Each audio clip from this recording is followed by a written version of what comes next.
Dear ladies and gentlemen, I am glad to greet everyone who found time to join our panel discussion organized together with the Faculty of International Relations of National Aviation University. As well as I would like to greet our experts who agreed to participate in discussion the issues of strategic partnership between Ukraine and the Asian countries. Today we have Alina Hrytsenko, Chief Consultant of the National Institute of Strategic Studies, with the topic Ukraine-Japan New Global Partnership. We also have Petro Shevchenko, analyst and author at lb.ua, that is Ukraine, based on the background of Asia and transfer from China to technological hub. He will join us online. Valentyn Gladkykh, candidate of philosophical sciences, political consultant, associate professor of the Department of Sociology and Political Sciences of the Faculty of International Relations at the National Aviation University, expert at the Analytical Center United Ukraine, with the topic experience of Ukraine of the post-war recovery with other countries, and also Daniel Sari, professor, practitioner, director of the Center for Political Studies, head of the International Relations and Economy Specialty Program of the School of Politics and Law of the Almaty University of Program Management, Program Director of Enactus Kazakhstan, with the topic Cooperation of Ukraine with Central Asia, as well as Maksym, candidate of Political Sciences and professor of Associate Professor of the Department of Sociology and Political Sciences, National Aviation University, academician of the Academy of Political and Legal Sciences of Ukraine. Topic: Iranian relationship from lost opportunities to geopolitical competition. I am also asking to greet the Dean of the National Aviation University. Tell us, please, did he join us in Zoom? Okay, then we continue. I would like to begin with the fact that the world we live in today requires active cooperation and strategic thinking in order to solve some global challenges and implement new opportunities. On today's event, we are going to focus on the key aspects of cooperation, of geopolitical factors of impact, modern challenges, directions to improve partnership and investment potential in order to expand economic partnership. The invited speakers, each of them, I am sure, is an outstanding specialist in their sphere. They will present their unique points of view in their speeches in relationship of Ukraine and different Asian countries, and geography will also vary because their speeches will cover the territories from Iran to Japan. And I'm sure that our experts will make this thoughts exchange really fruitful and interesting. And I wish this event to become a push for creating new ideas, strategies, initiatives. And I offer to begin our discussion from the country Japan. Then we continue with the situation in China. We will talk about common post-war recovery of the far Asian countries. Then we will consider a relationship with Central Asia and end up with Iran. Everybody who is here in the audience, you can ask your questions after all the speeches, so we can switch to discussion. Alina, the floor is yours. Thank you very much. Hi, everyone. I'm really glad to greet all of you. I'm so pleased that so many people are present here today on the event. So I decided to talk about Japan, taking into account to discuss Japan's position about Ukrainian and Russian war, to discuss the motivation of Japan, why it turned out that Japan in Asia turned out to be one of our biggest partners. I will not say that we kind of have an alliance, because we don't have any documents regarding that, no agreements, nothing like that. So we cannot say, we say that they are in the range of our partners, probably the most reliable for Ukraine. And actually, the most significant one among the Asian countries, because as all of you perfectly know, they mostly stick to neutral position, especially regarding to Russian and Ukrainian war. Each country has own motivation. However, Japan, even before the beginning of the full-scale invasion, when on the 22nd of February 2022, the so-called Donetsk and Luhansk independent republics, they said that they are independent. We saw clear actions, clear steps from the side of Japan, because Japanese government, they started introducing some individual sanctions against the persons who were involved in all of these processes. And since the first hours of the full-scale invasion, actually Japan, again, they judged the actions of Russian authorities, and they joined our Western and Western European partners, and they were consolidating with all the partners of ours, and they were judging actions of Russian authorities, and they introduced sanctions, personal and against legal persons, significantly reducing cooperation with Russian Federation. However, not for 100%, of course, because Japan, just like any other country, of course, has some interests of their countries. Some of them are incredibly important, and the country is not ready to sacrifice those, including we received the sufficient support from Japan, not only in diplomatic scale and on international arena, not just on international platforms in the UN, for example, not just as the accepting side of the summit J7 that took place in Hiroshima. That is the city where the prime minister that is there today was born. They became one of our donors and suppliers of aid. According to the data of the Cabinet of Ministers of Ukraine, Japan became the third biggest donor.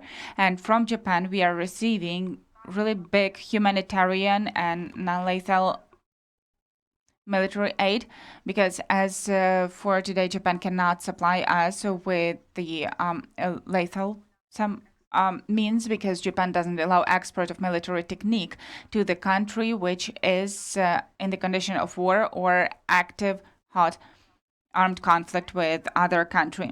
Nevertheless, in Japanese parliament, there are discussions regarding how to maybe weaken this legislation, how to amend that, because still we are talking about violation of norms of international law, and Japan is defending that. We are talking about aggressive actions that were not provoked. That is, there were no reasons for invasion from Russia to Ukraine. So this is the reason to amend these legislative documents.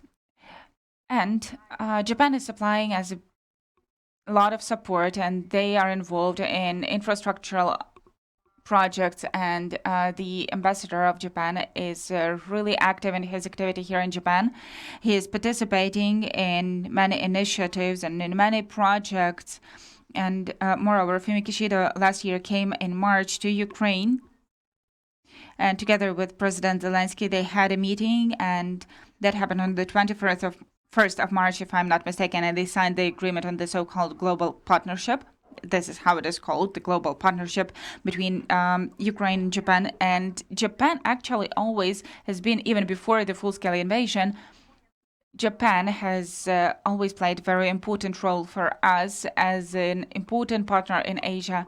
According to the strategies of external political activities 2021, Japan is mentioned as one of the global partners there. So Japan's meaning for us was really high, and the partnership concluded last year. It is not strategic partnership. However, from the other side, sometimes it happens so that strategic partnership actually doesn't change and doesn't intensify interaction among the states. We could see that as an example of relationship between Ukraine and China. We have strategic partnership with China since 2011. However, during these last 13 years, as a matter of fact, we had certain stagnation in Ukrainian and Chinese relationship. Global partnership actually is with Japan is one of the preliminary steps, let us say so, maybe preparatory steps to conclude strategic partnership with Japanese side. This global partnership provides for intensifying of interaction in certain spheres of activities, for example, the sphere of information protection, and also some doors are being opened for us for further interaction, and also in increased participation of Japan in the post-war recovery. Japan is really interested in this context to cooperate with Ukraine. As you know, on the 19th of February in Turkey, there will be a conference on rebuilding Ukraine, and there will be approximately 200 companies and 30 companies from Ukraine, that is businessmen, will discuss what projects they should launch. And one of the initiators of the conference is, by the way, our trade chamber of Ukraine. Therefore, as far as this conference is taking part in Tokyo, it says about the level of interest of Japan in Ukraine and post-war recovery.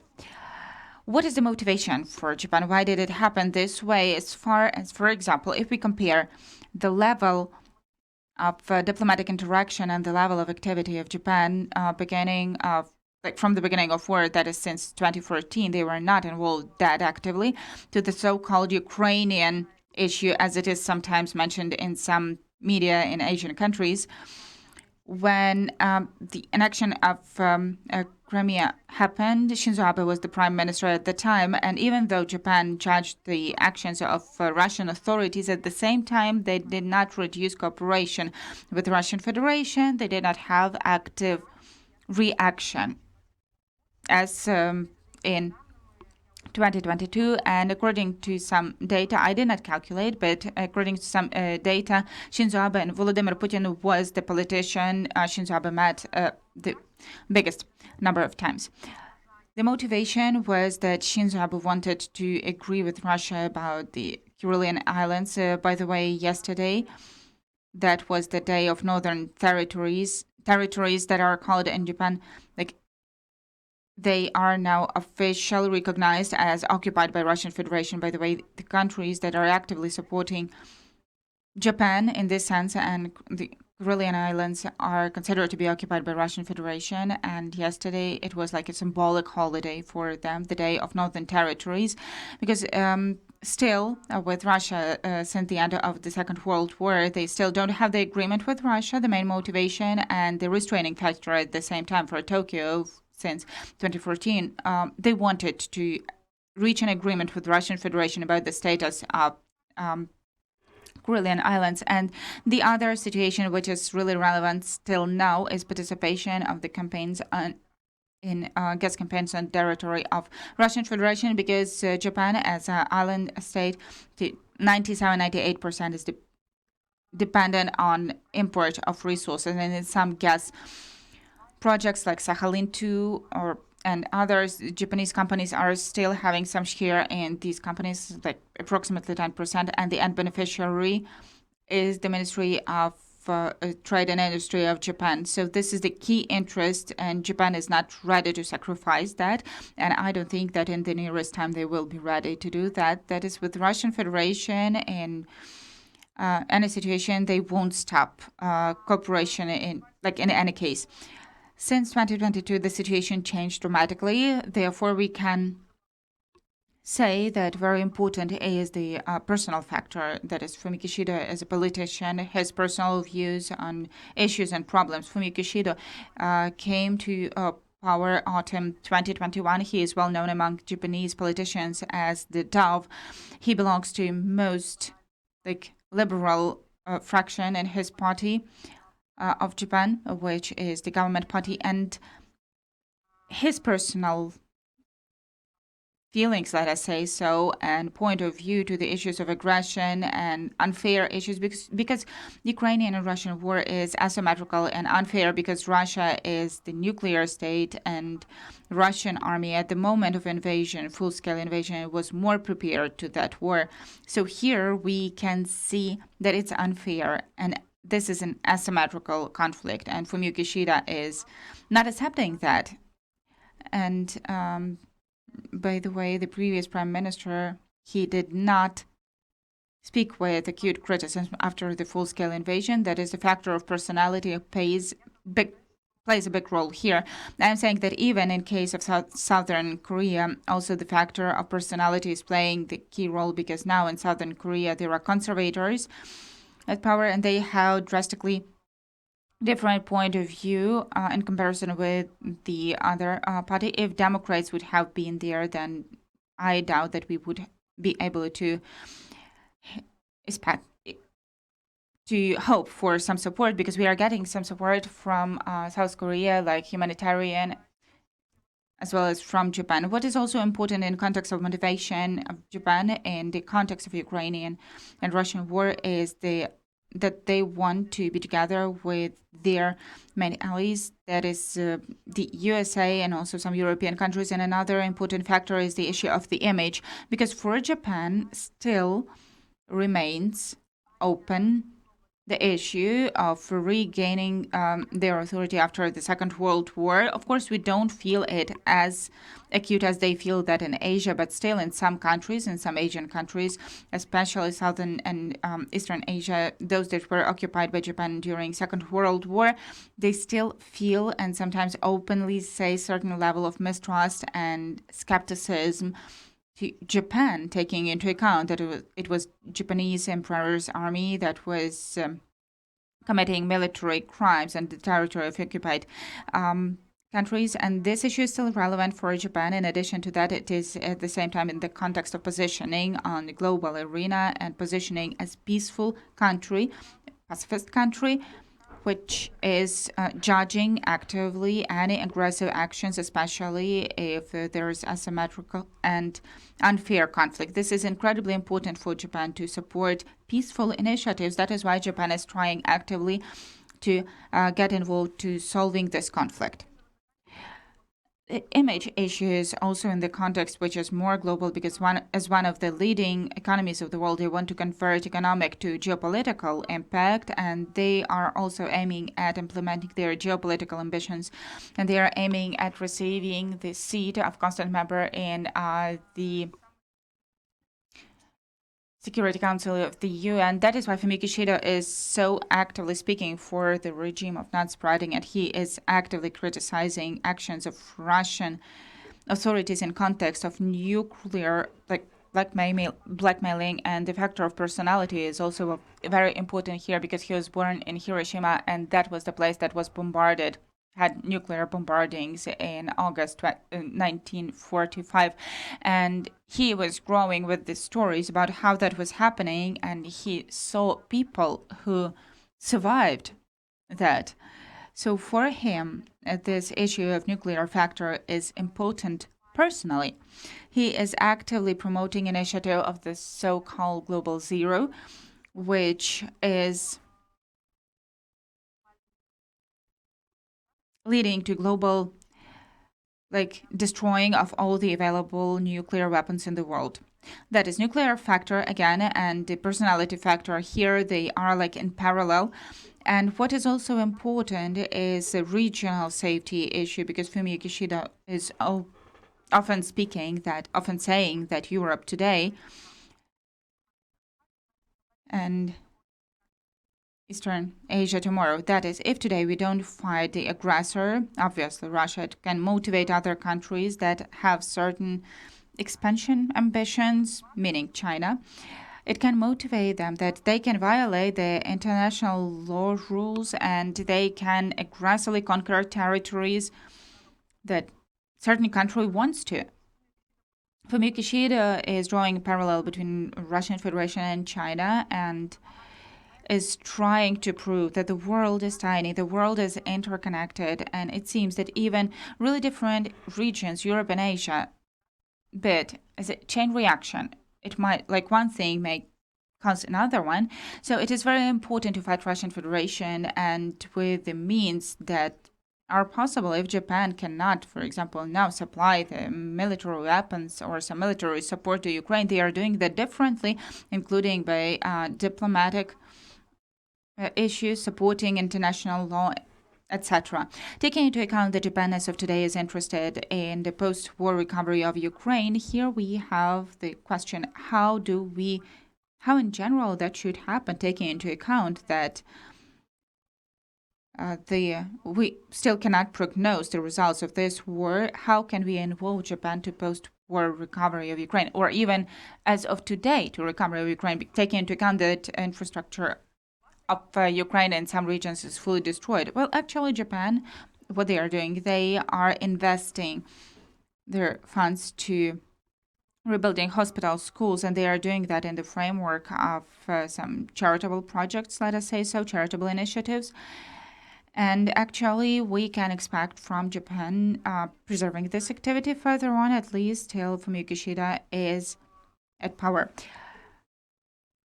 Because, again, the factor of personality plays a very important role. And from the other side, Japan is very interesting for us also in the context of their relationship. I mean, making their relationship with the Northern Alliance, because they are promoting the idea of global NATO, that is that NATO should be in different formats, in different contexts. They should go beyond the transatlantic cooperation involving not just Australia and New Zealand, but also Japan and Southern Korea. Here, this cooperation will be very interesting for us, like, for example, to have the information exchange and exchange of the result that the intelligence achieved. So if we are talking about some economic cooperation, then here, taking into account that as of today, the right to invest into rebuilding infrastructure, one thing it is to work on charitable initiatives, and the other thing is to involve Japanese business, which till today is not ready to risk. Nevertheless, there are certain fields of activity where we can work on relationship with Japan already today, including involve Japan to implementation of some activities, formula of peace, which is actively supported. That is cooperation in the field of ecological security, cooperation in the field of liquidation of consequences of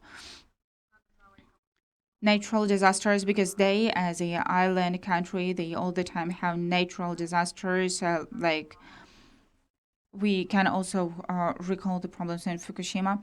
They have high experience in this field. We can involve specialists in here, including green energy, because as I said, Japan for 98% is fully dependent on import of energy sources, and that is why they are trying to develop some alternative energy sources. So green energy, everything that is green, ecology, green energy, alternative energy, everything is really bringing bright prospects for us to cooperate with Japan, and they might be also one of the pillars of this global partnership, which after the end of war will be able to get wider, to become bigger and bigger and go beyond the framework of this agenda and gain more clear and subjective measurements. So Japan remains one of the key partners in Asia for us, and we can say that in the world in general, taking into account the level of support that we received from Japan. And after the end of war, we can also hope for Japan as one of the key partners of ours, and we can actually work on just bringing that partnership to strategic level, taking into account also the activity of our ambassador, Mr. Serhiy Konsulsky there, and Matsuda Kuninori here. By the way, this is telling us about the level of interest of different sides in order to develop these bilateral relations. And of course, we can implement that in many formats on multilateral events, because again, Japan, just like Ukraine, they are supporting the rule-based order, democratic liberal values. This is something that unites us with Japan. It seems that these are two countries that are in different ends of the world, but the world view, how the world should look like, how different countries should cooperate globally, this is something that unites us with Japan, and this is something that might become a really fruitful ground for cooperation with Japan. Thank you very much, Alina, for your speech.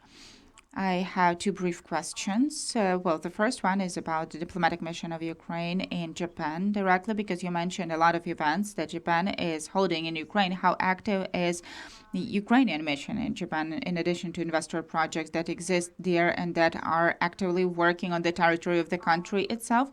And the second question is regarding the topic that you touched regarding NATO and liberal democratic values, taking into account such tension in Southern Asia, in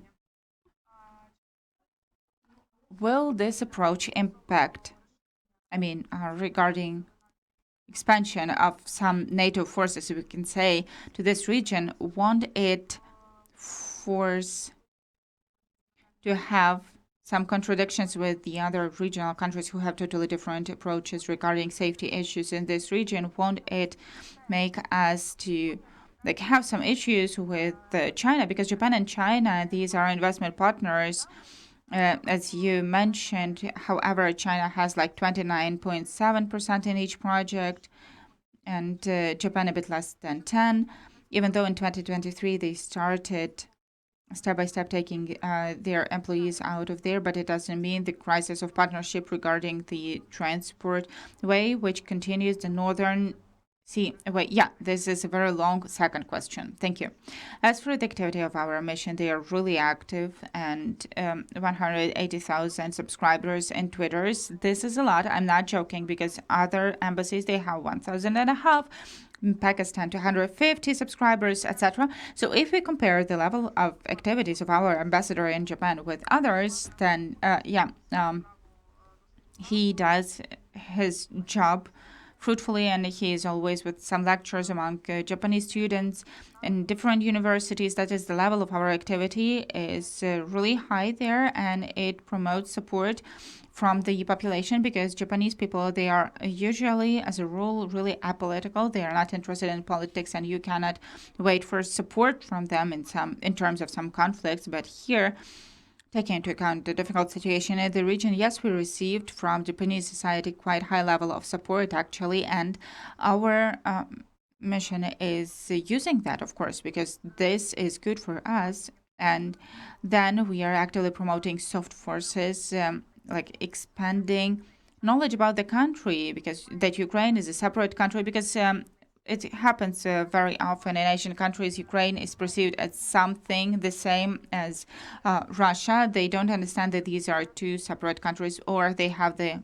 perception that Ukrainian comes out of Russian in terms of language, culture, etc. So one thing is what our embassies are doing, embassies that are there in Asian countries, is that they are kind of contradicting to these myths and stereotypes, and they are proving that Ukraine and Russia are two big differences, and these are independent countries, and Ukraine is a sovereign state that has authentic culture and is significantly different from Russia. This is totally different mentality, etc. That even in the period of existing of the Soviet Union, Ukrainian Soviet Republic was cooperating with some Asian countries, and sometimes even more than Russia. Therefore, yes, there is a really high level of interest in studying Ukrainian. Well, not advanced level, but at least to get acquainted with Ukrainian language, Ukrainian literature, culture, history, and so on. And actually, these are the projects that are implemented by our diplomatic mission in Japan, and they are quite successful. As for the second question about the global NATO, the thing is that not even all members of NATO, they agree to expand their functionality and going to some new borders, so to say. Not everybody supports the idea. He's like Emmanuel Macron, for example, when they were talking about opening the office of NATO's connection in Tokyo, Emmanuel Macron was one of those who was actively against. And actually, he is against increasing attention from the side of alliance to those conflicts that exist in Asia, in particular to Taiwanese issue, because Macron says it's not our war and we don't have to participate in that in no way. And in comparison, again, with the understanding of Fumio Kishida, that regions are interconnected and one conflict can cause the chain reaction in the other part of the world.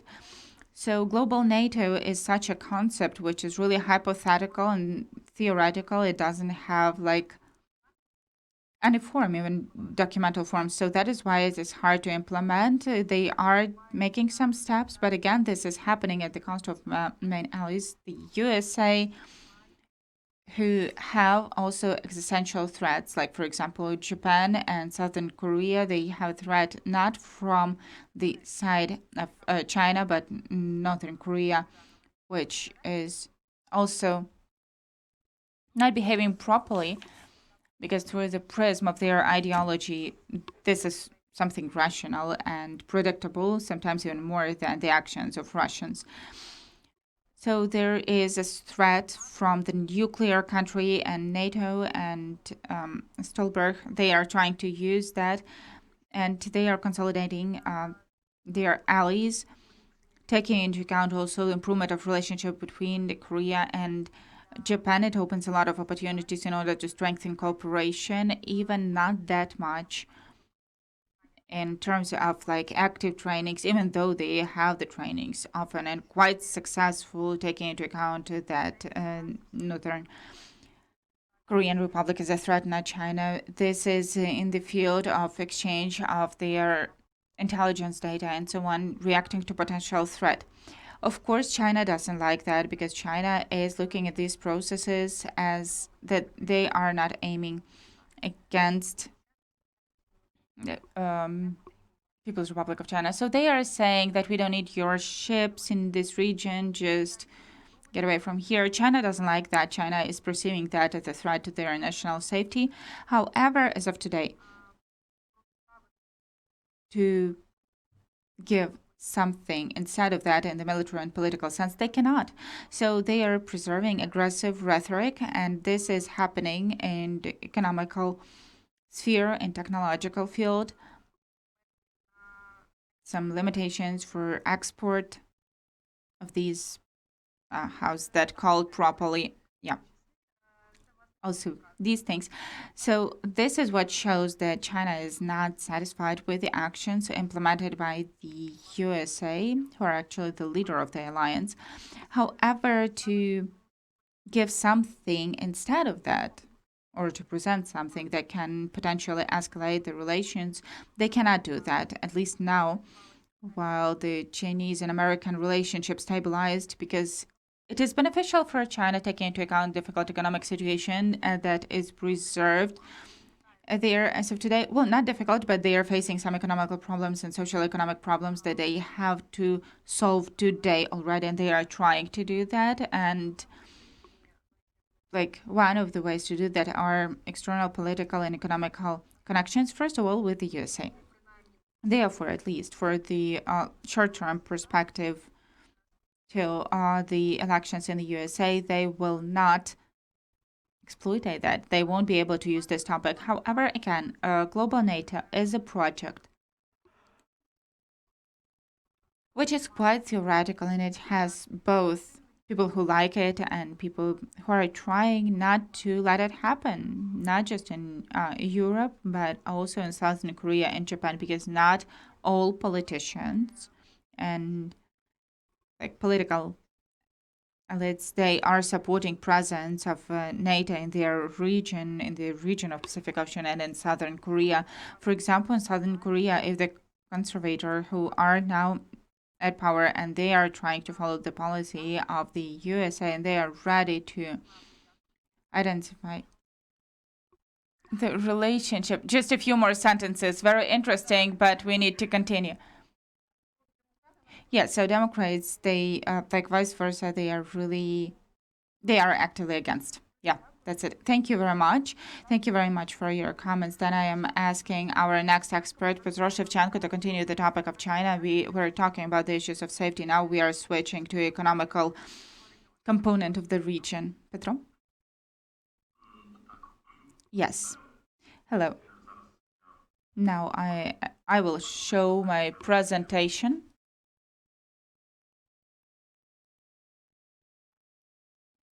Yes, we can see everything. So first of all, I would like to greet all of you. And secondly, I would like to mention that my speech, it will be quite brief. And I would like to structure that with a logical algorithm to start with global and to switch to kind of private or Ukrainian vectors. So I would like to say, I would like even to begin with that actually this three kingdoms of China, like it starts with the fact that the world has been divided for a long time and then it became united. Then it's been united for a long time and then it divided again. That is what is meant.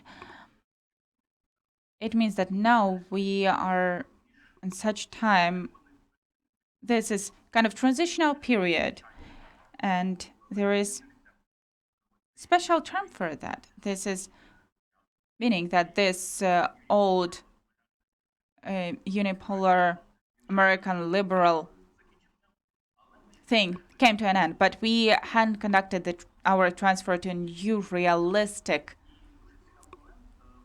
world governing, and this transfer, it is also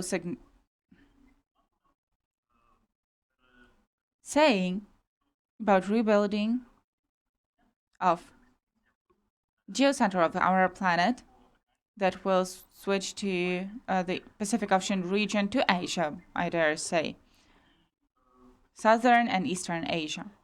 Well, now we will see why this is happening, what are the main moments of this transfer, main reasons, and then we will switch to Ukrainian interests.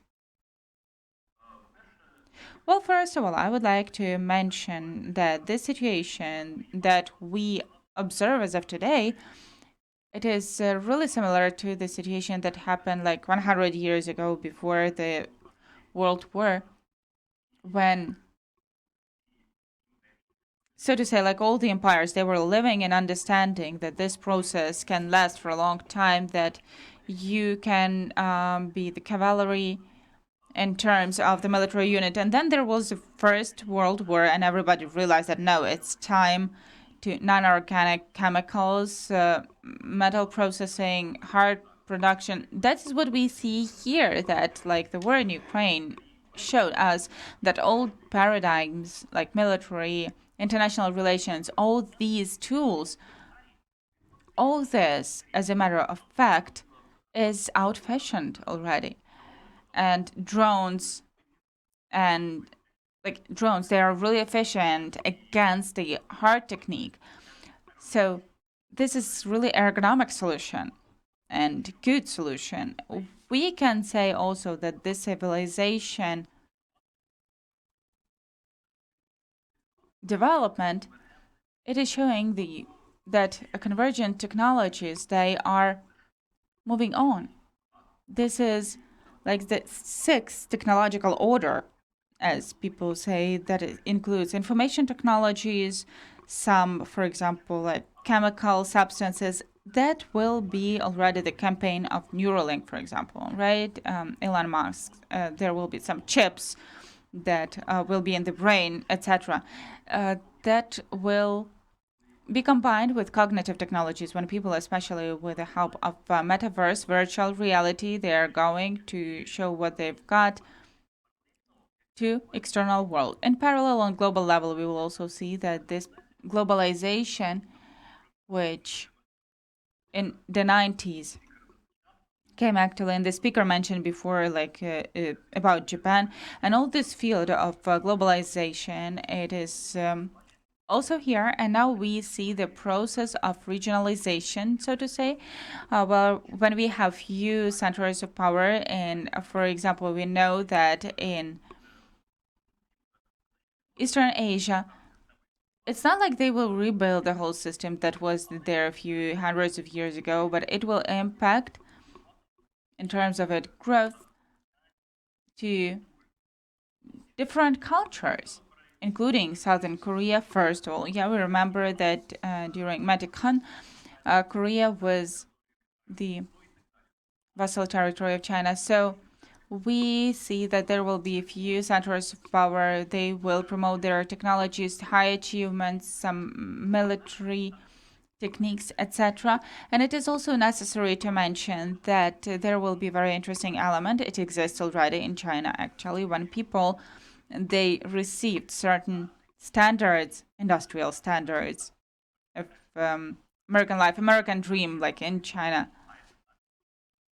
That is to have a car, to have a house, to have children. But at the same time, they are avoiding this switching to being to liberalism. Do they have the LGBT culture there? Yes. Is that widely spread? No. That is the West Asia. They are going to accumulate all the power at the cost of what? At the cost of more rational approach to social engineering. And that is what we see in China nowadays. And I would like to say that this, like, Asia is going to be the cluster which is going to produce many economic benefits. And from the other things is that there is equalization of the share of GDP according to the population. And now we can see that, first of all, that some countries, Asian countries, they are actively using MMT, modern monetary theory. That is modern monetary theory, which is really similar to Confucius, and they say that you need some involvement of the state. Like, for example, in yuans, this is stable currency, and I think in general in Asian countries, the only limitation for economic growth is actually the amount of population and the amount of production facilities. So these laws are acting like differently. If you look at the infograph, we can see that in 1995, their production capacity, the BRICS countries, like in 23, they are leading in this direction. I think that this will just increase. Why? Because India will grow, and secondly, it will be not just BRICS, but it will be more than that, because other countries, like now, they are having audits, and like, for example, with the previous president, Argentina, they are thinking like other countries want to join, like Iran, etc. Next, I would like to mention that why actually, in spite of that, like West realized that they were mistaken with Asia, that they shouldn't have taken the sector to the there's partial continuation of the transfer of the real sector to Asia. Now they are trying to somehow include this industrial success. The growth of Asia will continue. Why? Because first of all, even in spite of the fact that like Western countries, here we differentiate. There's USA and there's European Union. Well, if we are talking about the USA, they are cooperating with China, and then even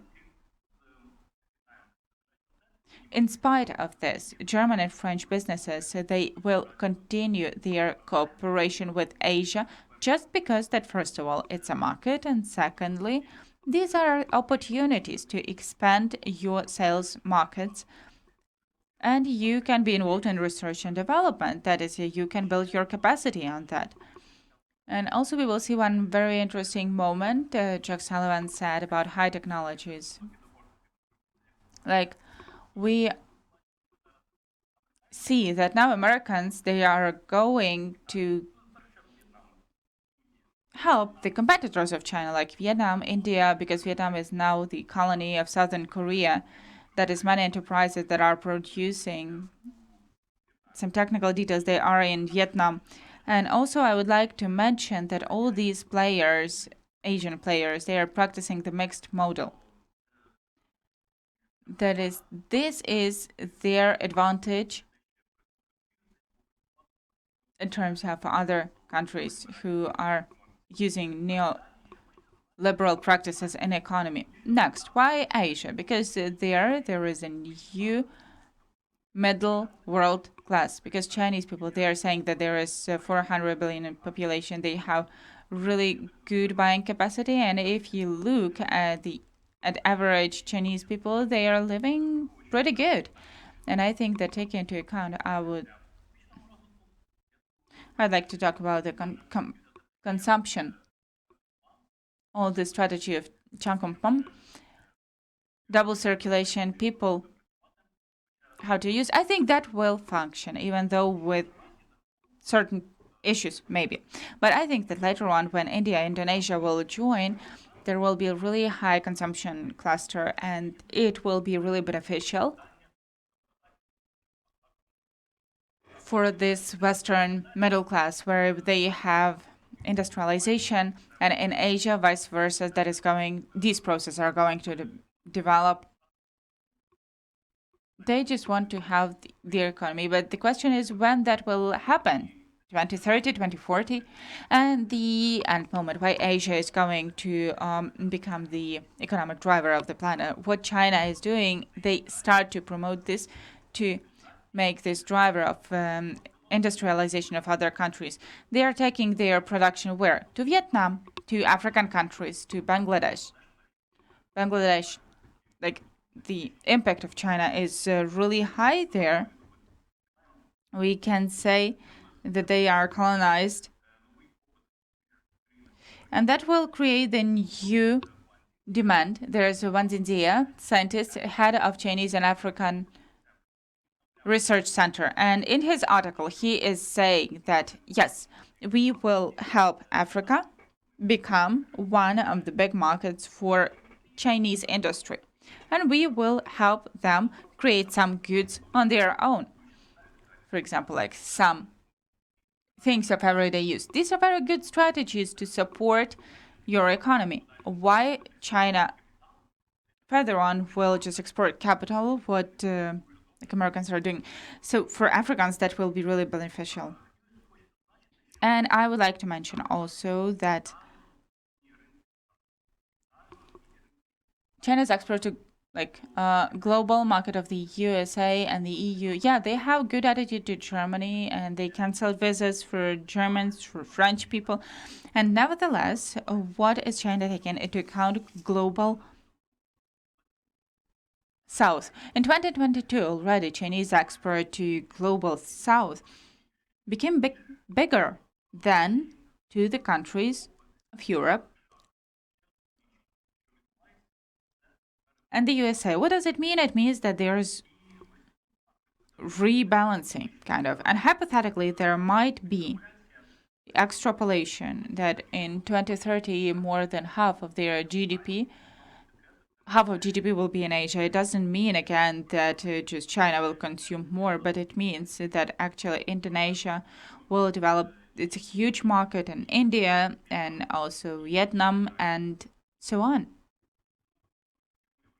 And again, why do I think that it's really hypothetical? Because there was a very interesting Chinese economist. I forgot the name, to be honest, but he wrote in 2010, 100% China is going to be bigger than the USA in terms of economy. But back there, then I was more skeptical to that because this is then like what they expecting that there will be some growth, but we see that China is not growing that much. Like, what is 5% of growth for them? It's nothing. It's just money that will be used to cover all these like local debts. In addition, like import, in addition to that, some export operations, and now they are not like coming close to the years when there will be the world economic crisis. So like this question about China and the USA is still being discussed, and I think that here we will have big correlation about what will happen in the USA. So they have elections this year, and if next they are going to have more or less stable situation, then like yeah, we will see in the future what will happen. And summing up about China, I would like to mention that now China is actively modernized. That is, China doesn't have any illusions that earlier or later there will be some relationship with the USA, that earlier or later there will be certain technological conflict when USA will introduce some sanctions. So what does China need to do right now? They need to achieve their technological sovereignty, and now they are doing what? They are want to be the leaders in the next technical revolution, industrial revolution. Recently, I learned that in Shenzhen they had the first flying car. Well, who is that? China. So they are supporting to the world market some like details for drones, etc. Again, everything is Chinese. Then it means that they do want to introduce, they are not just the details, but they want to have high quality products that is fully like ready-made lines of products. In Germany, for example, they are actively selling the robots Xiaomi. They are cheaper than, for example, European analogs. And this is initiative. This is Chinese standard 2035. That means that they want to introduce their technological standards, and this is about the internet and artificial intelligence, high technologies, etc. So in general, they are getting ready to the fact that they will have to make up a mega cluster and will launch their products. First of all, these are some details, and it is really like painful for them because they have to get aligned with the Americans on this track. I don't think that they will be able to become first. I mean, to become better than the USA right now, but they have chance for that, even though there's like artificial intelligence maybe in China. They will never be able to reach the USA because as far as how it is developed in the USA, this is a really developed, and semiconductors are still a painful topic. So they are trying to prepare more qualitative products, and it is so actually because in some lacuna, like Chinese people, they sometimes maybe are even better than Europeans, because if you look at the statistics, then most of millennials have their like housing in China, not in Europe, not in the USA, but in China. And another very interesting moment is that they are looking at the situation in the EU and the USA, and I think that over time they will try to involve migrants. That is, I here have a book which is called War of Talents. So Chinese people, they wrote that that they have a program how they want, like in the West, there will be social economical crisis, and they want to invite, like first of all, they want to invite leaders of technological projects to their place, various engineers, etc. And in parallel, there will be cultural sanctions from China, because now we have a lot of cultural stations of Japan, like hieroglyphs and some other moments, but we like just a little number of people know about China. And I think that China will also grow these things in order to attempt to become attractive. Well, and adding up this topic, I would like to say that indeed the Indian continent is going to be the leading one in terms of economy. What does it mean for us? So why is this vital for us to think about that? Well, again, it's my subjective opinion, and it's just thoughts of the Ukrainian. First of all, Ukraine has to think and to look for our niche in the new realistic world order, because it is already clear that all these ideas, old-fashioned ideas, they won't be used anymore, and there will be new world architecture. And indeed, the Asia and global, the USA, etc., we have to see like where can we migrate. That is, maybe it's more even about the people of Ukrainian government in general. We have to understand that it's a different world already, and we need to be really strategic when we are talking about success of Southern Korea and Japan. Why? Because Southern Korea started from experts like Northern Korea. You will say they are bad and they are exporting like some things, and Southern Korea also started with that, and they finalized like Hyundai. Secondly, I think that Ukraine also has to pay attention to the fact that the EU market will remain. It's very interesting for China, and we have to think about certain integrational issues. That is how to build all logistics roads that could have put together East and West. And again, it's in the perfect world, because taking into account our realities, I don't think that that will be possible. Like, thirdly, I think that it's important for us to think about some market opportunities. That is, as of now, the entrance will be really primitive about like agrarian raw materials, etc. And I think there are certain opportunities for technological solutions, just like it was before 2014. There was big. Let us take China, right? There was big Chinese and Ukrainian cooperation in terms of plane construction, and I would like to say in general that this is how we are having seen the experience of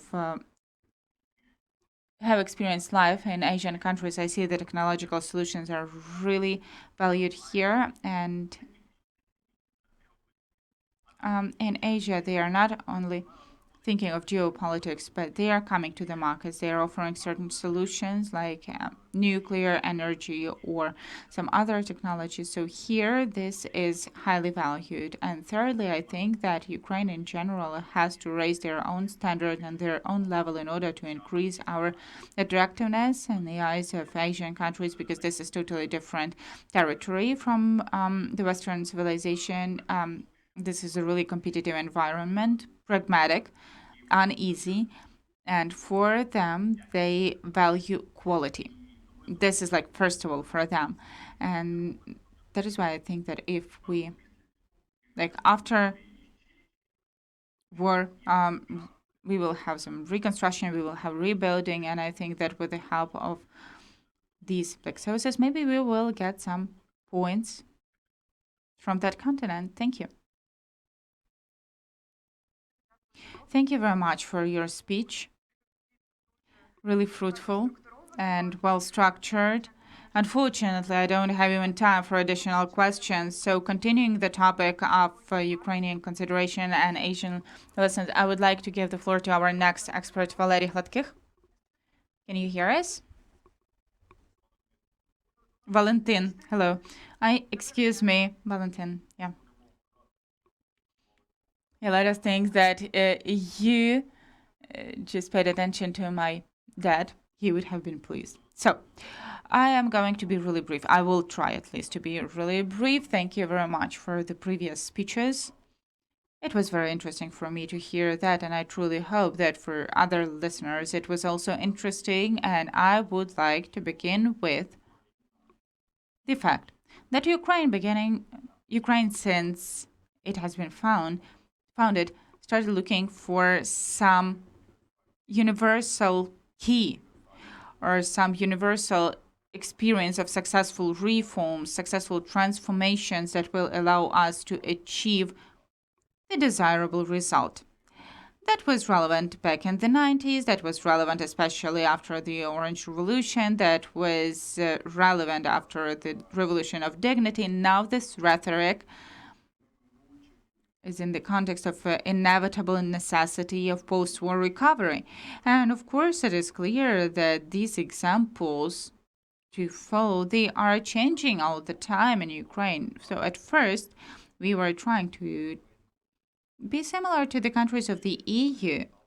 Then we were trying to focus on the countries of the EU that before were the structural elements of the so-called Warsaw Agreement, or the ex-countries of the socialistic countries, and some even of the EU. So we were looking at the transformation that were happening there, and we were thinking that this is the example that we should follow. Later on, I don't know, after the Revolution of Dignity, all people were trying to have this Lee Kuan Yew to jump from the third to the first world.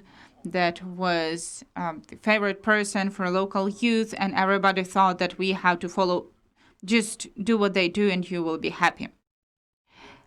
And some, to a smaller extent, unfortunately, paid attention to the experience and to the path that have been done by these new industrial and post-industrial, even now monsters of Southeastern Asia. If we take a look today, very often we can hear as an example to follow Israel. Ukraine has to become new Israel and we'll be happy. Well, that's wonderful. But what I'm trying to say, that all this reminds me of a joke, how some mice came to an owl to answer the universal question, what should they do so that nobody is destroying them? And the owl said, you should become hedgehogs.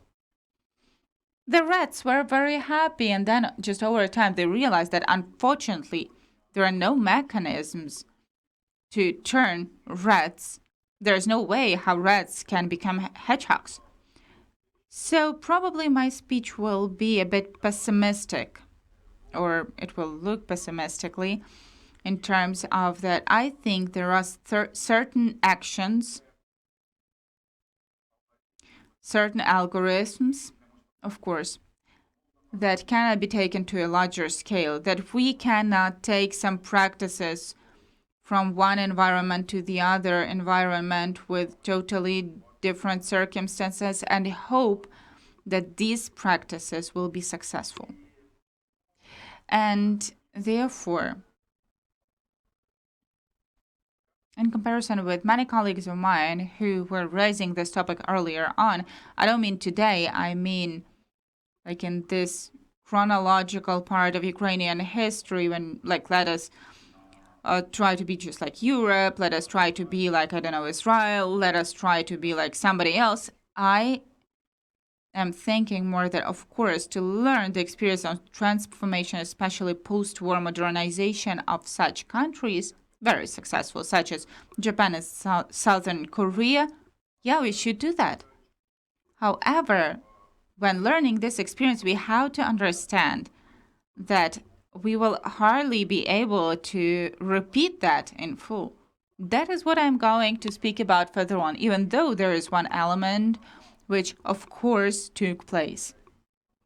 And I think that it's almost like the structural element that created the system which determined the success of all those transformations, and partially it can be implemented in Ukraine, but only partially because there's a whole range of new obstacles that make it impossible.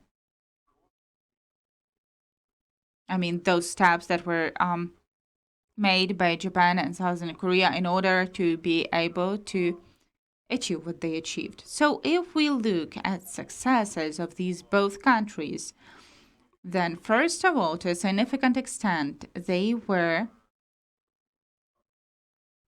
having quite high population. By the way, China, we can also add China here because to some extent, like, it cannot be like the really post-war transformation, but to a great extent we can say also about that because they also went out of the military conflict. By the way, I have to mention here that if we are talking about Japan and about China and about, I guess, Korea to a smaller extent, but still this modernization, it was a bit of a postponed nature and it didn't happen straight away after the end of war.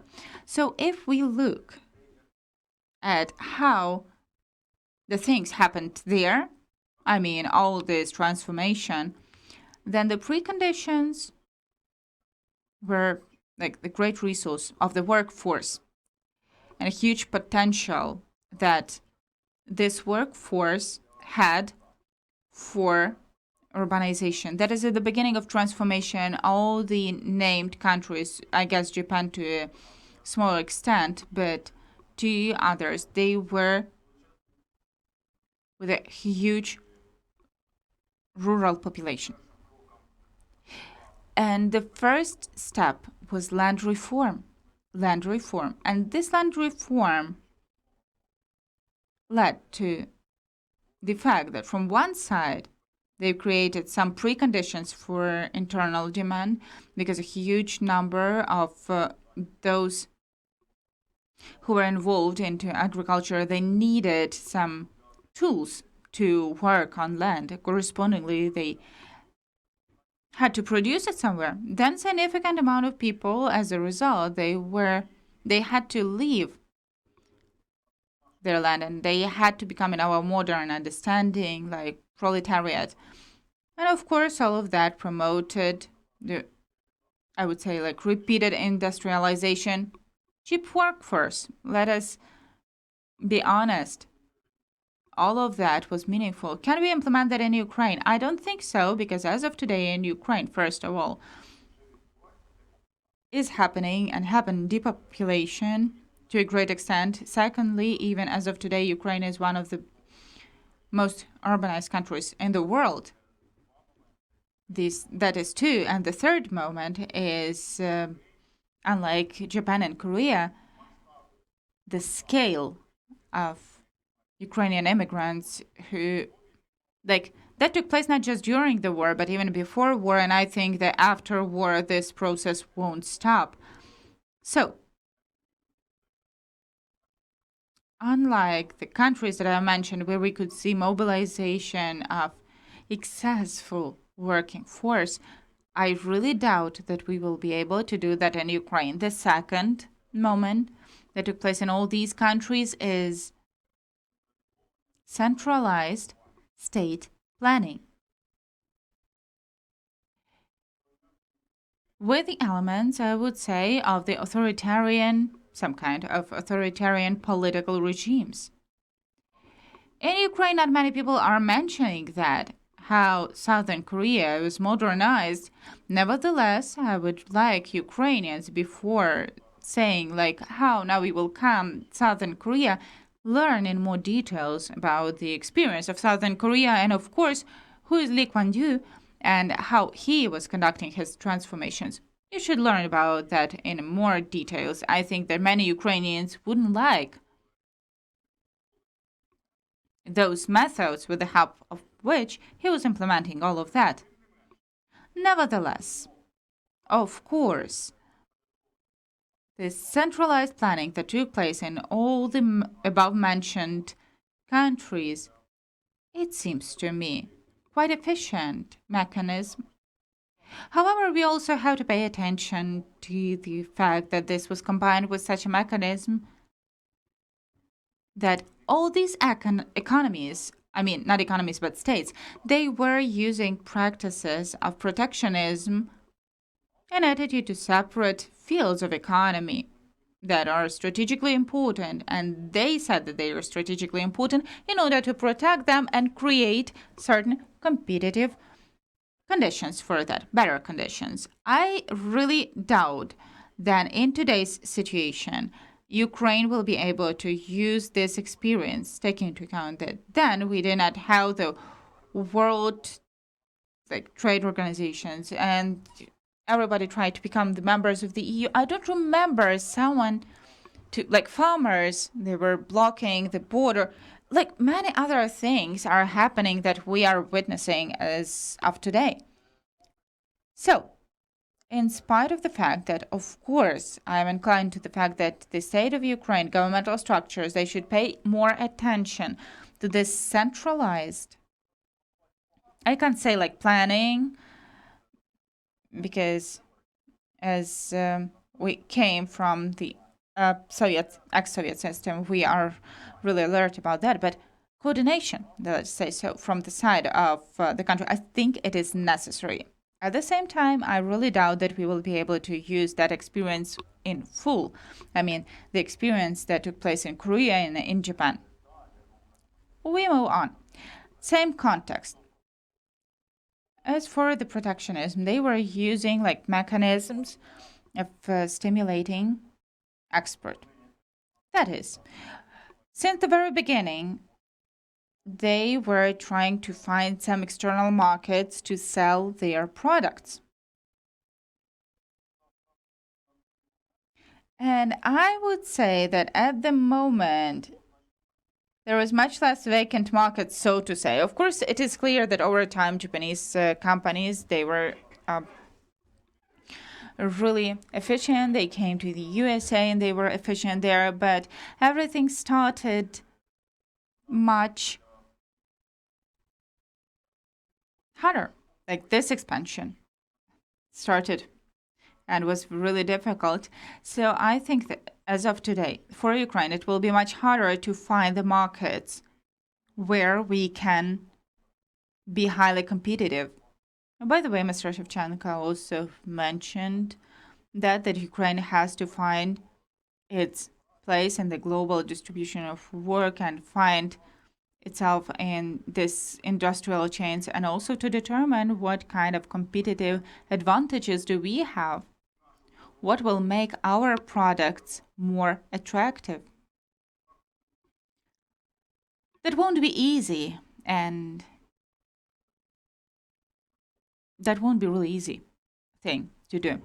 And here we face another challenge: money, or investments and investment attractiveness. I do understand that Korea and Japan, they were perceived as certain forward posts. I don't like this term, like not that. So these are like forward posts that had to be made self-sufficient, and in case of necessity, they could have stopped the expansion of communism, as people used to say back then. As of today, of course, many people are perceiving Russia as a threat, and of course, many people, again, Ms. Hrytsenko was mentioning that really good that Japan is perceiving events in Ukraine as a certain play to analogical practices in different regions of our planet. Nevertheless, the global fighting which took place at that moment, and correspondingly that strong motivation, unfortunately I do not see that in the world, so that we can turn we can turn something to a forepost. So, drawing the conclusion, not to take too much time, it seems to me that for us it would be beneficial to strengthen state regulation in terms of determining priority sectors of economy and in general growth, because what was mentioned by the president of Ukraine, and lately more and more often he's talking about that is development of military tech and security tech and everything related to military and defense complexes. I think that it might be, and this is the field where state regulation will be perceived less confrontational and more like painless than production of some everyday goods or agrarian policy or any other field. Because military industrial complexes, this is something which can be found in the state everywhere and always. So maybe this. Then, as far as development of this military industrial complex has to, and most probably will, be developed in dense cooperation with other states, for example, the members of NATO, I think that this can become certain way with the help of which we will be able to avoid all those barriers that otherwise inevitably will be faced by our producers when trying to conquer the new markets. Well, and of course, and people are working actively on it right now, that is explanation why Ukraine can potentially be the forepost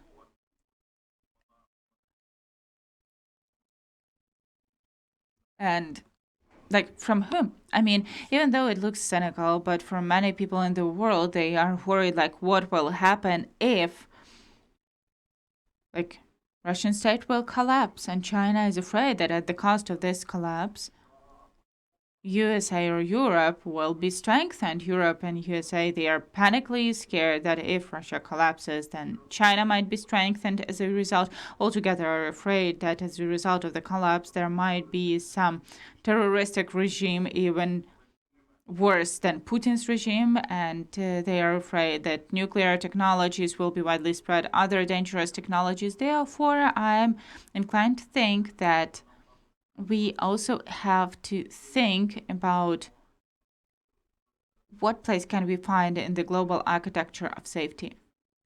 Not just situationally in the context of Russian and Ukrainian war, but in midterm and main long-term prospects. And as of now, I didn't hear many discussions about that. Thank you very much, Valentyn Valeryevich. I wouldn't say that it was pessimistic, it was quite realistic regarding the things that are happening around and are helping us with, to see where do we have to move, how do we have to develop, and again, we raised the topic of strengthening the role of the state in managing the economy, and we could see in history that this was saving some countries, both Scandinavian and the US countries. So we could think currently also about changing in general our economic strategy fully. But that is the issue. That is the question for the separate event. Now I would like to give the floor to Professor Daniel Sari from Kazakhstan, where the role of the state in economic regulation is quite big. So, Professor, 10 minutes, please. For the floor.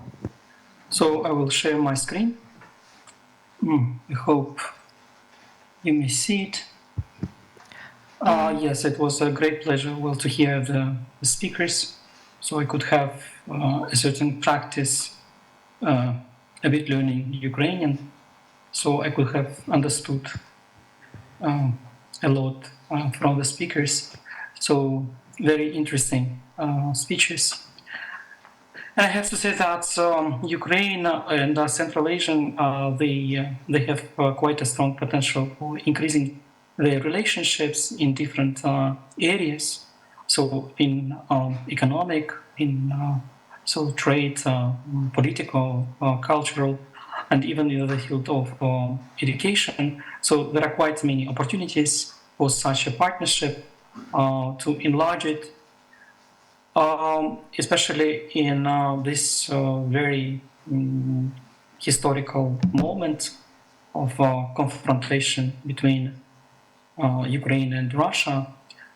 And I have to say that the Central Asian region, including all the countries of the Central Asian region, I'm focused mainly on Central Asian, not big Central Asian states, but the 5 stan countries of former USSR, including my country, Kazakhstan. And of course, we come to understanding the whole system of international relations coming from the Treaty of Westphalia, or the Vienna Congress, the Treaty of Versailles.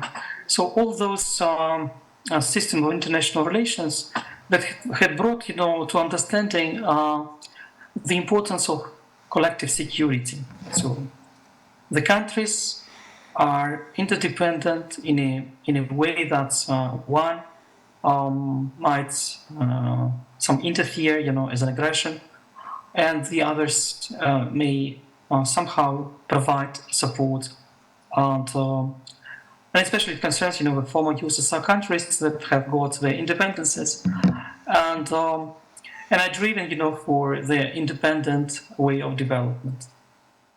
And of course, there are quite many issues related to this, and it's also implies to Central Asia, because we are in between China and Russia, and both countries are big powers. So if Russia considers the region still as part of its political zone of interest, and China increasing its economic power in the region through different projects, including One Belt, One Road, and these projects are related not only to logistics and transportation routes. So there are quite big investments in the region, And that is a question, to think. And my whole research is about the balance of power. So, and the main thesis as the West, including United States of America and European countries, should be present in the region in order to provide a certain balance, somehow to restrain the big powers from the political participation and political increase of influence. So that should be somehow balanced. And coming back to these relationships between the whole region and Ukraine, we have to see that there are quite many different opportunities where both can enjoy. Yes. From the side of the Central Asian states, yes, I have to say that all the countries are impartial, and they have somehow imply the neutral position. Yes, and they're not involved in the conflict, and that is why I think it provides a strong opportunity, for cooperation, yes, especially in the field of education, maybe student exchanges, cultural festivals, language teaching. Yes, I think now Ukrainian is becoming more popular. Yes, and so becoming part of the public talk as well. So it's quite, I think, for us, it's quite a new opportunity in the field of linguistics. Speaking about contemporary situation, yes, and the political transformation in Central Asia, we're even planning to have a conference that would be related to a certain kind of political transformation in the world, and that would concern the West and ideas of liberalism, whether liberalism would survive in the world, and what is needed for liberalism to be strong still. Since all the countries, the big countries, yes, were interested in having their presence in Central Asia, and Central Asia was most of time, in history, was considered as an object of Western approach, and was not really a subject of politics. And my country, for example, invested a lot in lots of different projects in order to change the global attitude towards the country, and we have conducted lots of different major projects like OC Summits, Asiada, Universiade, Expos 2017. And we tried, to play a role of a certain negotiator between the countries in order to solve conflicts, and which I find, quite a good approach from the government.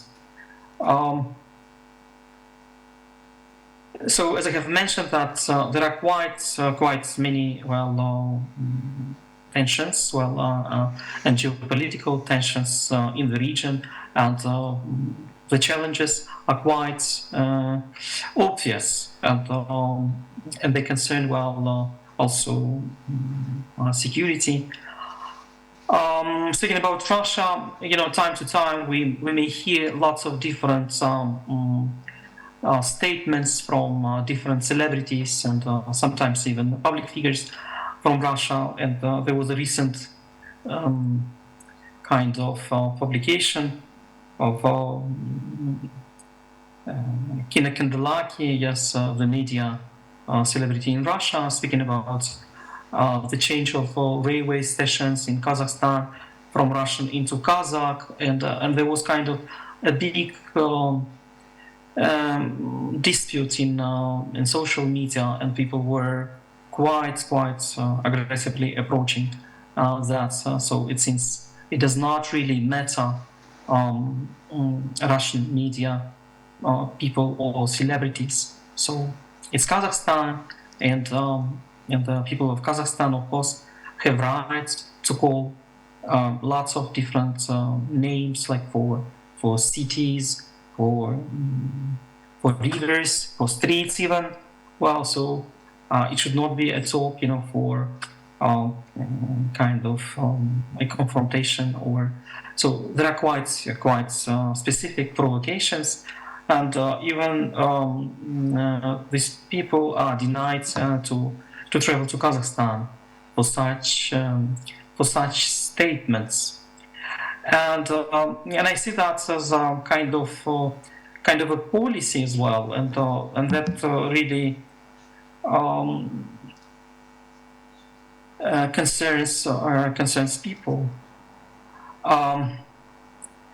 And for Ukraine being in the center, yes, between Europe and Asia, I think the priority for increasing its relationships with Asian economies, so with Japan, with China, with South Korea, and Central Asia, I think makes sense, makes really big sense, and in the context of geopolitics, of course, having a certain balance for maintaining good relationships and strengthen the cooperative relationships with Asian countries, of course, may help also to diversify the economic routes for Ukraine as well, not only as a transportation link, but also for agrarian sector as well.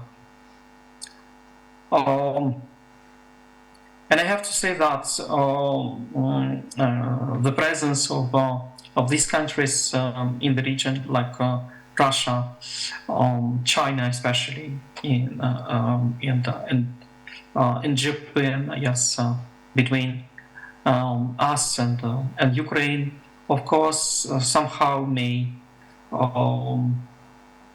apply different approaches here, because they all have different strategies and different political goals, and that might create, of course, lots of different scenarios for partnership development. And I think that we might learn a lot from this partnership, and we can discuss lots of different projects that might concern the region, yes, and maybe even be spread on a bigger scope. Well, also including investments, well, trades, and other joint projects. And of course, the lessons from Russian and Ukrainian confrontation may teach us a lot, in a sense of security, and that might be, of course, a good lesson, yes, for the region. I'm not sure that all can take good lessons, but still. And speaking about the economy, I can say that the energy, agriculture, transport, and information technologies can be the sectors of economic development between Ukraine and Central Asia. And what I would like to focus, I would quote my professor Francis Fukuyama, and he said that apart from technological mechanisms for solving global issues, yes, there might be a need for political will, yes, and effective policies, international coalitions and institutional mechanisms in order to address them, because we live in a time of a huge number of challenges, yes, and especially that the elections, the coming elections in United States of America, but also somehow of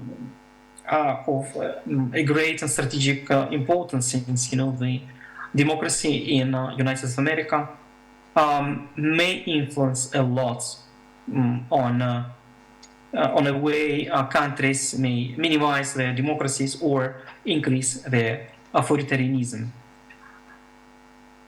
So this is what I wanted to share with you. If you have questions, I would be happy to answer.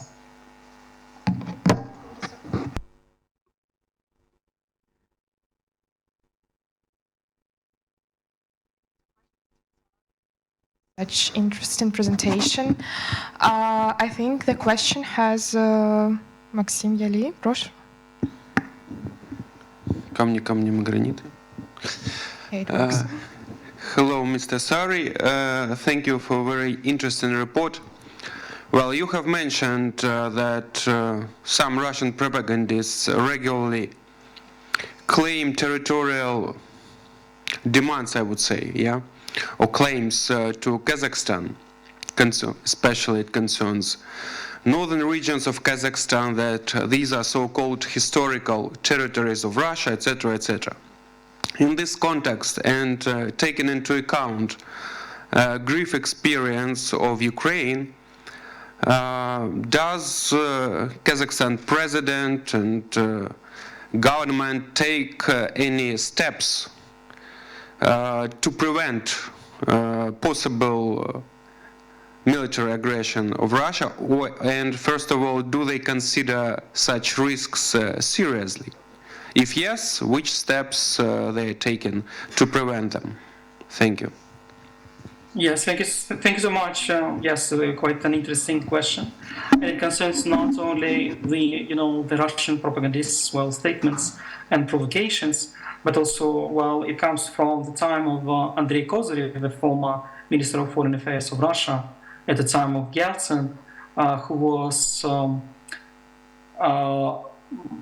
one of the founders, yes, of Russian world, and there were lots of statements, saying about Russian diaspora abroad, that if anyone would be hurted, and they're gonna be a source for the start of the conflict.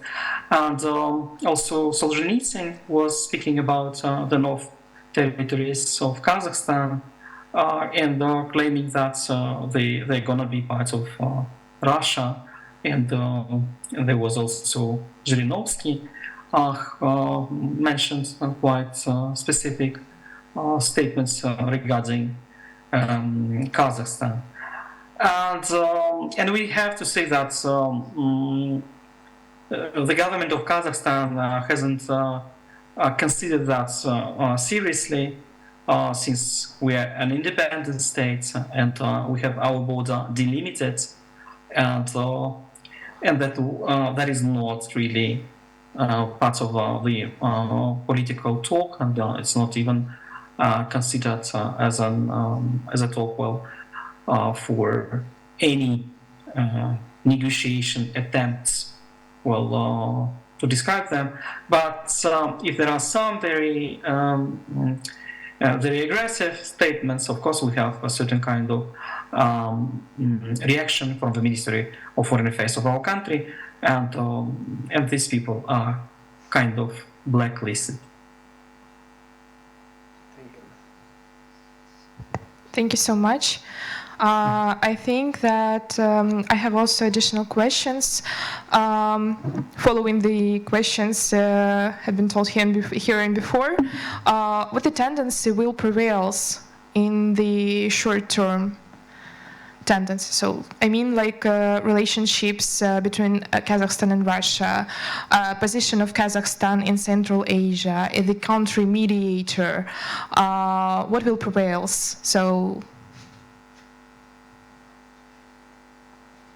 yes, it's quite an interesting question. It's quite complicated, well, to speak about certain forecasts and prognosis, but still we may see that the topic related to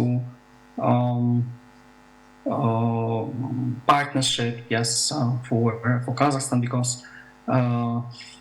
Russia is under sanctions, and time to time we have to reconsider our strategies towards cooperation, and we have even sometimes we have even different I would say media channels that are sensitive about cooperation, but still we are part of Eurasian Economic Union, and we have relationships with Russia, and I'm sure that relationships will be on since we have a neighboring country, and we have quite different positions on top political level and also on public level. So we have sometimes dramatically different positions. So among people and what we have on the level of public policy. So and the trend, of course, is gonna be on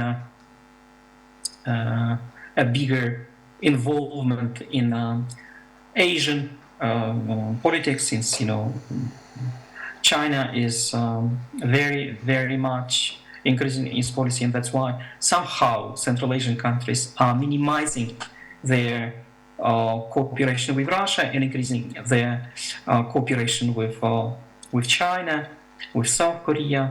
So, and this trend, I think, is going to be increased in I think 3-5 years long perspectives. Thank you so much. I think we've touched very sensitive topics, and тут я можу перейти, думаю, на українську. I think here I can switch to Ukrainian, and I can offer the floor to our expert, Maksym Yali, who will highlight a less sensitive topic of relationship of Ukraine and Iran and modern world. The floor is yours. Thank you. I'm the last one, so to say. I hope not everybody has fallen asleep yet. By the way, these are students of National Aviation University, or where are you from? Shevchenko. Okay. Wonderful. Just a logical. I would like to cheer you up a bit. The topic of my speech is Ukrainian and Iran relationship, from lost opportunities to geopolitical competition. I chose this very topic for my speech because, well, first of all, such topics as China and Japan were already taken. And secondly, I have practical experience of working with Iran. I had negotiations. I even visited Tehran. And, well, I can say that to a certain extent, I had something to do with that, and I had practical experience. Therefore, I was interested in this.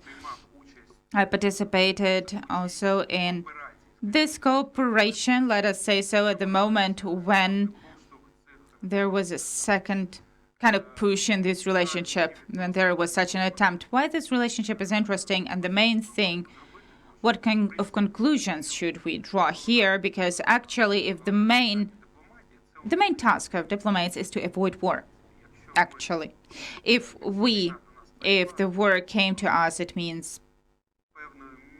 to a certain extent, so to say, our diplomats didn't work well. Of course, I don't want to offend, or I don't want to take off the responsibility, any responsibility from the president of the neighboring country. But another important, well, you know perfectly, almost every day, and recently there was a huge shelling of Ukraine and the territory of Kyiv. Those were drones from Iran. So now Iran joined the so-called side of evil, that is Russia, and became even the first partner who is supplying them military weapons and high technologies to them, and is a wonderful, I would say, example for studying. The country that, starting since 1979, is under the hardest sanctions, because now only Russia can became like higher than Iran, because they used to be the absolute champion, and now Northern Korea joined. But nevertheless, under such conditions, harsh sanctions that Ukraine was joining, and even in spite of national interests, I will say that when it happened and how, nevertheless, here they've developed such technologies that unfortunately are demonstrating their efficiency, in particular in Russian-Ukrainian war. Now, you know that there are serious challenges that Iran might give even ballistic rockets. Unfortunately, Ukraine has to do to such jumps, technological jumps of Iran, because we helped them. I will say that as well. And actually, in general, I would like to divide, if we are talking about the relationship between Ukraine and Iran, to several key stages, beginning from 1991 till 2005, to Orange Revolution. That was the period of most extensive development of bilateral relationship, successful for Ukraine in particular. Then after the Orange Revolution, the victory of President Yushchenko, when Ukraine changed the vector of their foreign policy. As you know, I hope, at the time of President Kuchma, we used to have a principle of being like multipolar in external policy and foreign policy. So we just reoriented to Euro-Atlantic integration, European integration. We started considering integration to Euro-Atlantic structures, and of course this caused worsening relationship with Russia, gas wars, and of course this negatively impacted the relationship with Iran. Later, after 2015, when we agreed the agreement of the 6 countries with Iran about taking off the sanctions, the so-called nuclear agreement, there was a brief period of push and giving certain, like in Ukrainian and Iranian relationship and a Western world, they reduced sanctions. That is when I was working, and I was even present in the first investment forum in Tehran that was opened by the president of Iran, Rouhani, and I was a part of a small Ukrainian delegation, and I was having negotiations from the side of Ukrainian companies and Ukrainian parliament. So 2020, unfortunately, sad event. On the 3rd of January 2020, Iran hit Ukrainian plane, Boeing, and a huge number of people died. Well, and that is the black swan in the bilateral relationship. After that, of course, the relationship became worse, because even then, few years before the full-scale invasion of Russian invasion, we could not agree about compensation to Ukrainian citizens, those who died, and their relatives. Well, and the worst, I dare say, from such partnership and to geopolitical fighting, like fully frozen relationship, ambassador of Iran was left Ukraine on. We almost broke the bilateral relationship after we learned that these so-called Iran 2, as Russians mark them, they are coming from Iran, even though Iran still doesn't recognize that they are supplying weapon to Russia and these well-known drones. However, everything started really optimistically.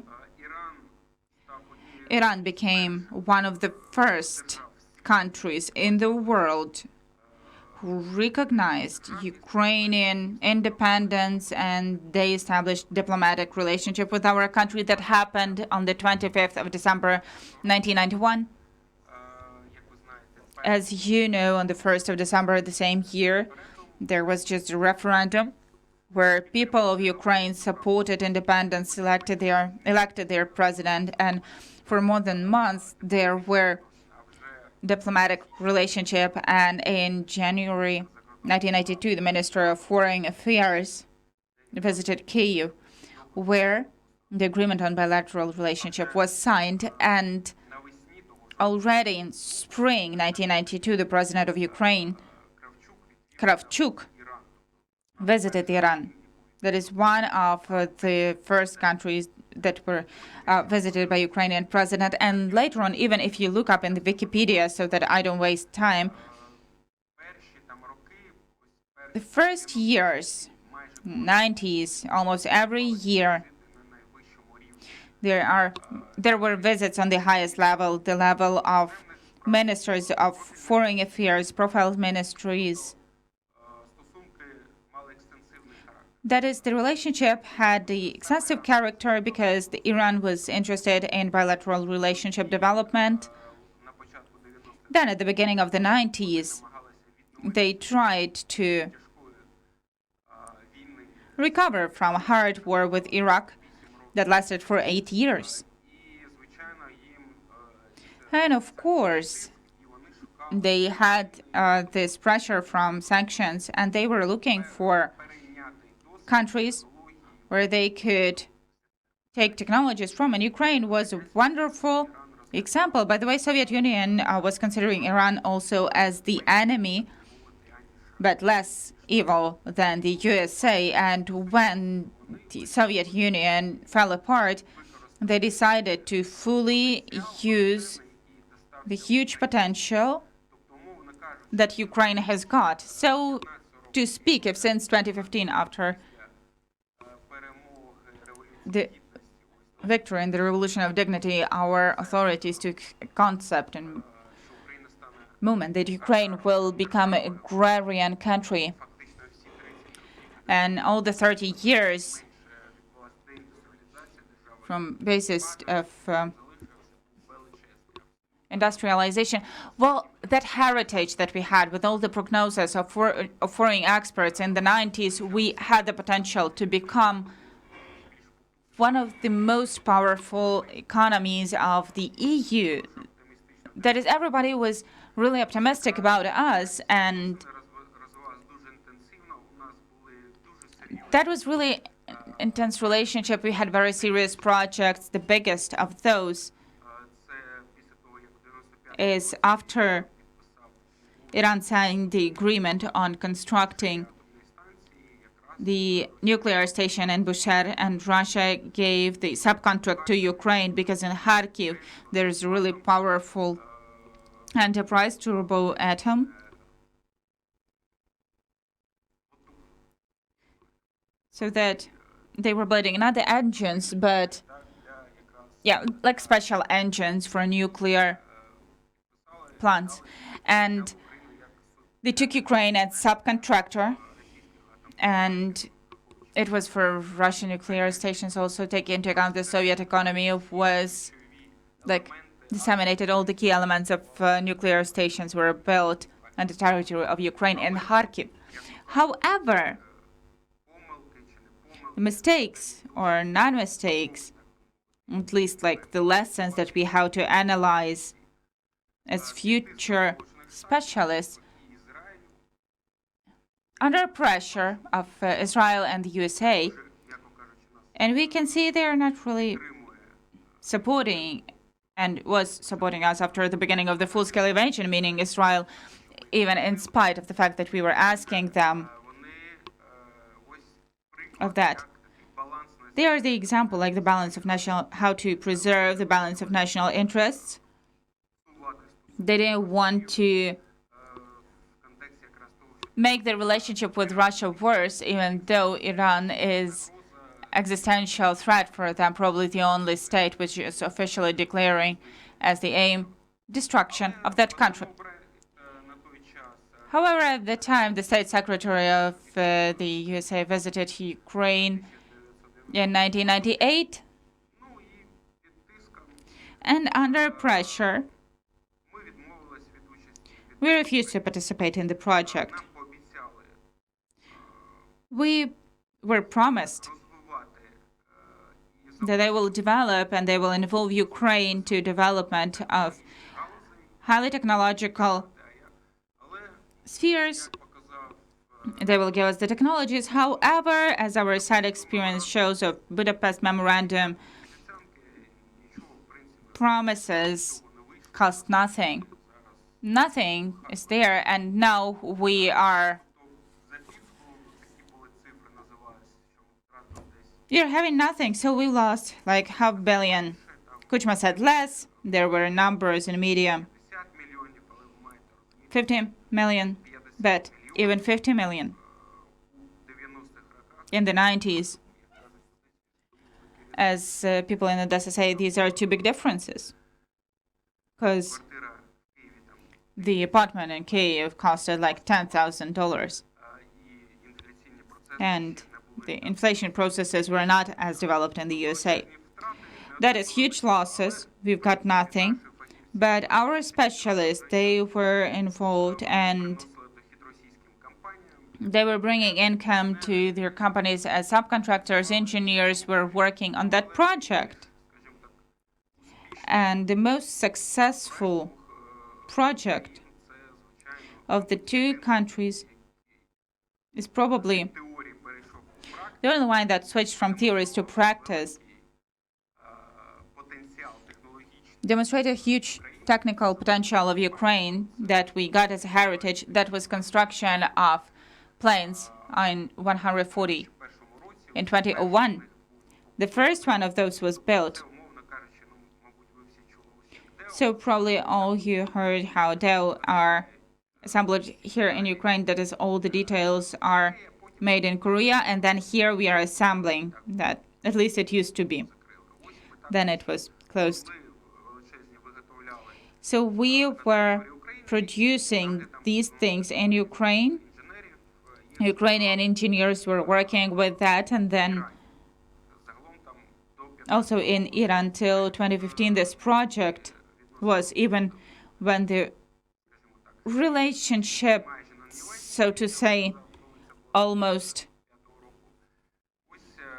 disappeared till 2005. Like 19 planes were built. There were 2 catastrophes, and Iran closed the project as a result. So wonderful example how Ukraine allowed to develop and support their industry of air construction, because there are just not many countries in the world that have it. And scandals, unfortunately, like 2000s, beginning of the second president's term of President Kuchma, it seems that everything was good with the Americans, and then there were some consequences for Ukraine. We were blamed that we were selling to Iraq, and Saddam Hussein was still alive, the leader of that country at the time, even though there was no evidence to that found, but consequences for Ukraine were highly negative. At the time when, in 2002, Ukraine was even invited to the meeting of the NATO countries, and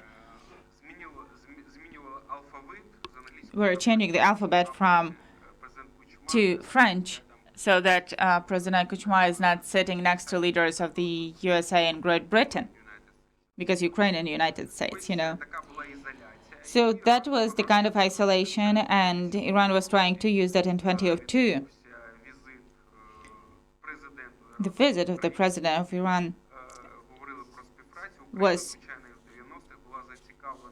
he came to Ukraine and they were interested in transporting and buying, Ukraine was interested in buying gas and oil from Iran, because they are the second country in the world in terms of getting that. So, as the ambassador of Iran said, then it was not high time to do that, because there was big distance from Tehran. And of course, these transport expenditures, they made this Iranian gas not compatible and was blocking that. And back then, when Kuchma was saying, we were buying $50 for $50 and it was cheap, or for example,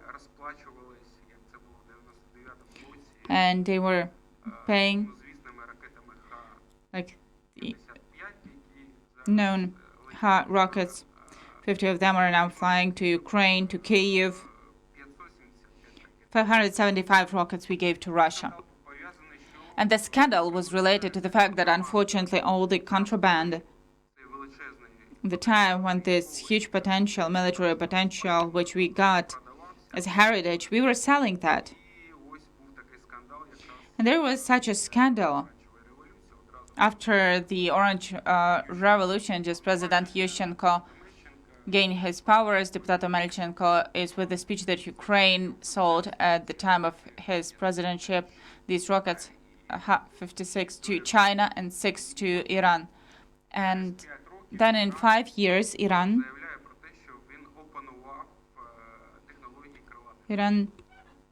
just mastered the technologies of these rockets, and then Iran just accepted the Orange Revolution and so on, and relationship was almost gone. And in any case, when sanctions were made against Iran, Russia joined those and broke the contract for supplying S-300 systems. Iran, just as example of balancing interests, again, they addressed Ukraine. They started buying more agrarian products from us. There were projects of some construction in hard industry, and then also continued this contract for construction of AN 140. They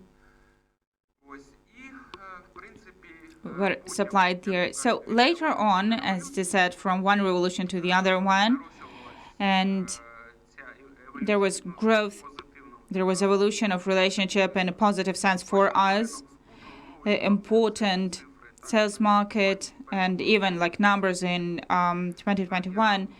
I looked at the statistics. Iran was top seventh place on the amount of export from Ukraine. Usually, and primarily those were grain products, and also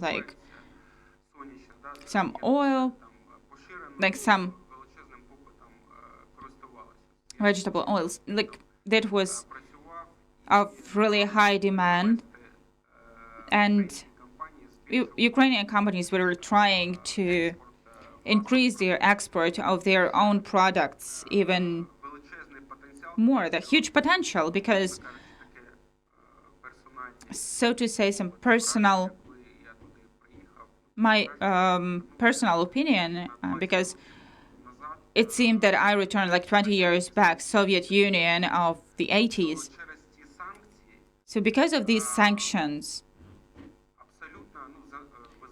absolutely, playing construction earlier on, before the Shah regime fell to Iranian Revolution, that was one of the key partners of the USA, and all these technologies were given there, planes, Boeings, and so on, they forbid. Why Ukraine got this contract? Because they tried to diversify, because it was hard to buy the details for that. They decided to build it together with Ukraine. That is, when this window of opportunities opened for us, I was there. And it was October 2015. That is, we already had some agreements regarding that sanctions will be taken off, that the agreement was reached. And just for example, for your understanding, there is public diplomacy and there's real diplomacy. That is, everybody was saying that this is the evil regime and so on and so forth. And Iran's image was really negative.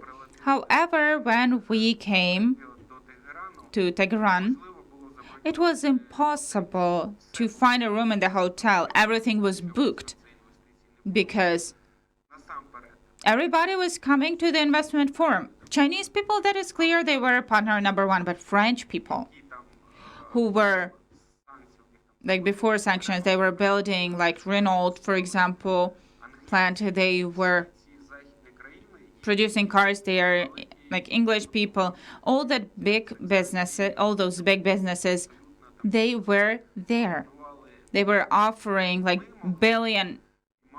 the contracts for billions. We had serious chances, as I've said, even brought representatives of Kras. The manager was with us, like grain traders, that is clear, but also like Kryukiv, building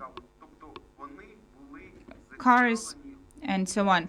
They were interested in buying, in giving money, huge money, many millions, if not billions, to Ukrainian economy. I was there, and I was there as interpreter, and the interpreter from the banking sector. There was head of one of the Iranian banks with Ms. Roshkova, I guess you know. She's really well-known person. They wanted to buy a share in Ukrainian bank in order to have the accounts to be able to give money and to conduct their business. So that window of opportunities was really serious, but unfortunately, how that often happens, we did not use that. And even the meetings of the interparliamentary group, if since 1996 to 2002, they had it 4 times till 2016, they were not taking place. And even we did not have the ambassador. We had the person who was temporarily performing the responsibilities. We did not have the ambassador. Only in 2016 we assigned the ambassador of Ukraine in Iran. Just like, you know, only last year the ambassador of Ukraine in China was assigned. For many years, we haven't had the ambassador there, even though it's such an important country which has huge impact to Russia, which can cause some pressure, at least pressure for negotiations. So we did not have their ambassador for many years.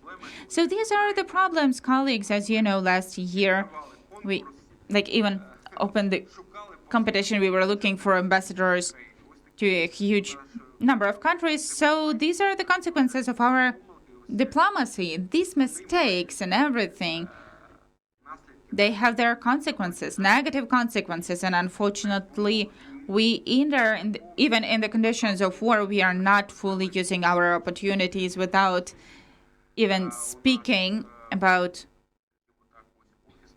that the office of our president has more impact to external policy, even though according to Ukrainian constitution or legislation, there are different functions, but we've got what we've got. So to say all these mistakes and not using the opportunities, balancing when the relationship of Iran with Russia were becoming worse and worse. And I would like to say, when I was communicating with Iranian people, Russia is considered there just like a temporary partner because of bad luck, kind of. so to say. And when Russia in 2010, when Medvedev was trying to reload relationship with the USA, they introduced sanctions and they supported them. That was a huge hit to Iran because they were considering that as a kind of hitting their back, and they have, just in the same manner, they have their historical memory. If you want to offend Iranian people, call them Arabic people. That is the biggest offense, because Persian, like, what is uniting Russia and Iran? Ambitions. They want to have empire in their history, even though the history of, like, Persian history has thousands of years and is much longer than Russian. But softly speaking, like, there are some historical narrative, when the so-called Iranian lands were taken to the control of Russia in 19th century, Armenia, Azerbaijan. All those were territories of Persian Empire. But we have what we have, and let us say so, like, we have to draw conclusions from our mistakes. Because one of the conditions of progress is analysis of the events that led to crisis. As you know, war, in other words, is considered to be continuation of policy when it's impossible to achieve diplomacy. That is why this happened. That is what kind of mistakes we had and how we can fix it. And in this context, this bilateral relationship, from my point of view, gave a lot of reasons and a lot of understanding how we could do and how we could have implemented our high potential. And these mistakes lead to such negative consequences when now we not just don't have the relationship, but unfortunately Iran became the helper of our biggest enemy in war and this global fighting and conflict of democracy against autocracy. Thank you.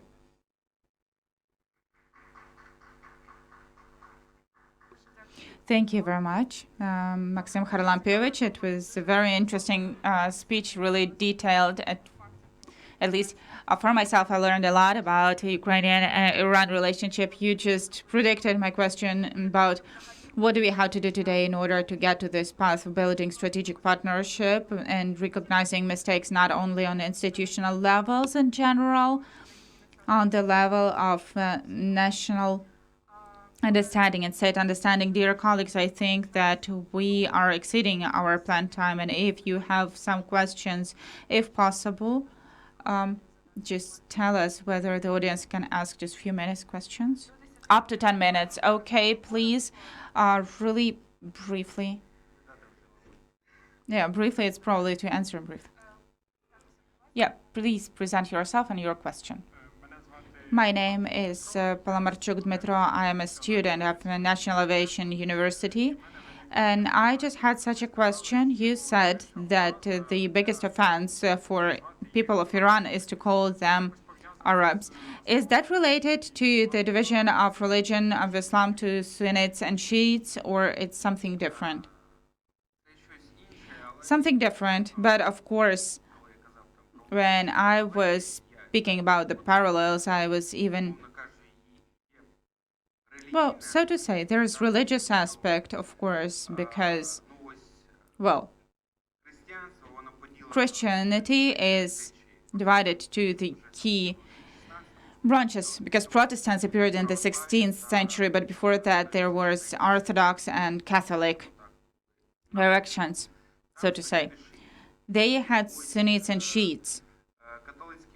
And Catholic countries, for example, there is much more Catholic countries than Orthodox countries.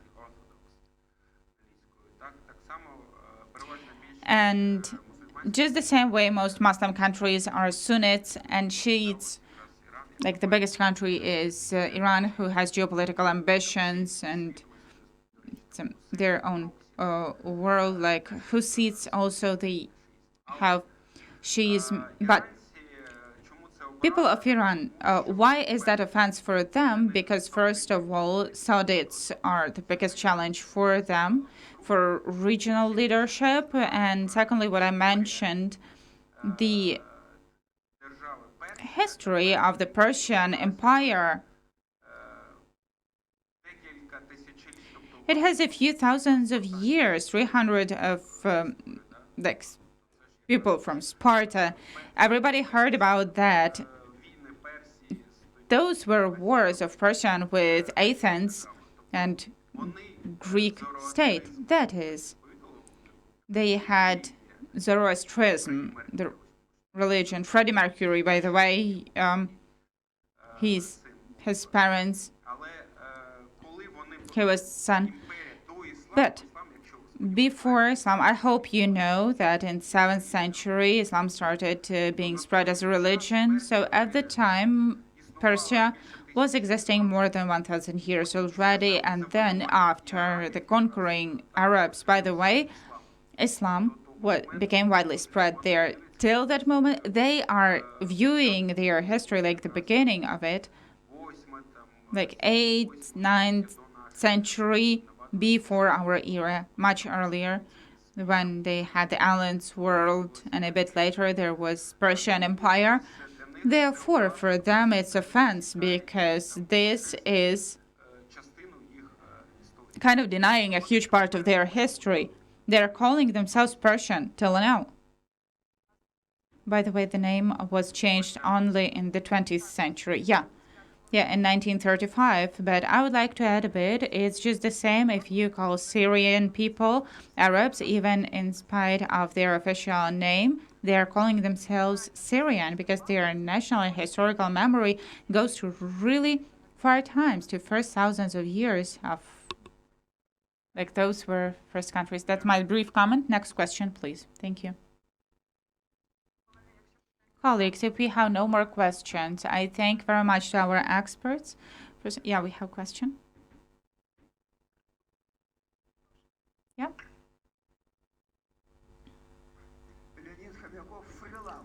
Leonid Khomyakov, freelancer, and in my specialty, I'm a specialist on analysis of investment projects. I've been working many years in different universities. I have such a question. I see the topic today. It's diplomacy. Can you name some specific forms of civil diplomatic relations that are not present in state? Do you understand? Civil. It's something that governmental doesn't have, right? Yeah, my brief answer will be that civil diplomacy is not quite the name of the topic. It's the name of our organization, Civil Diplomacy Organization, which is called the Fund of Civil Diplomacy, because in Western political, it's public policy, public diplomacy. But when we are differing that from the state diplomacy, it has wider audience, I think, because public diplomacy, it's aiming at involving students, some public actors, to listen different ideas, involve experts that maybe have no direct attitude to state sector, to listen, to direct their ideas in order to improve in general diplomatic mission of the country, or inside of the country, or abroad in a separately taken region, and to cover these problem points and challenges that we have today. So civil diplomacy, it's in general about the name and mission of our organization, and the topic of today's discussion is Ukraine and Asia strategic partnership. And as far as in Asia, we have really many mistakes and challenges and prospects. This is why we chose the topic for today, and it's one of the strategic topics of investigations in our center. Thank you. Last question, please, and we will end. Hello, Yehor Belyan, a journalist, student, journalist, international journalist. Well, My question is about partnership, because after the full-scale invasion of Russia to Ukraine, we saw that the unions are changing, and now everything goes to the so-called small alliances in Europe. That is, for example, Lublin Triangle or Associated Trio, Poland, Britain, and Ukraine. And correspondingly, these unions are changing in Asia, and we've seen in these 2 years the creation, or I mean, the regaining the union of Britain and Japan, and then Republic Korea, Japan, the USA. What do you think? What kind of prospects do you see, like creating such small alliances in Asia? What are the prospects for Ukraine? In Asia, I guess that's not the question to me, because I wish we can prove in the European area bring everything to order, so to say. I mean, the alliances that started forming before the full-scale invasion, but many discussions, I was writing some analytical things from sea to sea, like Baltic countries, Ukraine, Poland, and Turkey, because we thought that can be included. So there was summit. So I think 100% you remember that when Yushchenko came to power, we had such alliance of post-Soviet countries, almost dead. Yeah, and we had there the potential to regional leadership on post-Soviet arena. And also Uzbekistan at first had something to do with that. So all that is dead. Unfortunately, anything we are doing due to these mistakes and due to being not sustainable, we did not implement that. So I truly hope that this alliance that was signed by Ukraine, Great Britain, and Poland, this is a powerful triangle. Indeed, Baltic countries also. So to say, like, here the alliance is formed. Of course, it differs from some European structures. So Great Britain here is trying in such a manner to return their global status of a huge state, at least regional state. And here our interests are aligned, especially if all these countries are considering Russia as a challenge to their own national safety. And of course, huge economic potential. Therefore, I would look in that direction. As for Asia, especially triangles, well, softly speaking, at least now, unfortunately, I've been conducting what kind of potential was implemented there, and all of that was destroyed. And I'm sure that if we wouldn't have lost the opportunities and we would have developed all of that, Iran wouldn't have concluded coalition with Russia. They wouldn't have become their ally. But so to say, we brought our potential only to the seller of agrarian products. But this wheat, they can compensate with Russian wheat. And these technologies, like plane construction, and like we developed different projects that were not implemented. If we would have had such projects, then Iran wouldn't have gone to Russia. I'm sure. Where they have some serious interest, they are looking at the states. What are they losing? And they think twice. I'm not talking even about the pressure of sanctions, etc. So how can we be interesting? Like today we were talking about Japan, together with Mr. Korsunsky, really powerful diplomat, etc. Even my sister lives there. Japan is not just a sound for me. Honey, Rilka are the things that we are selling. And what we used to have, technologies, and with contraband, we, like, a bunch of authorities earned. These numbers are in open access. Everybody was killed afterwards. But few people earned 13 million, maybe more. We lost our image. We gave away our technologies, we've lost them. And Iran, on that base, developed technologies of the rockets that are flying till 3,000 kilometers, and we are now, people are hitting us with ballistics, and we are happy that, oh, yay, one out of 5 drones came to Belgorod. Well, okay, to St. Petersburg. But you know that you won't win the war using drones against ballistic rockets.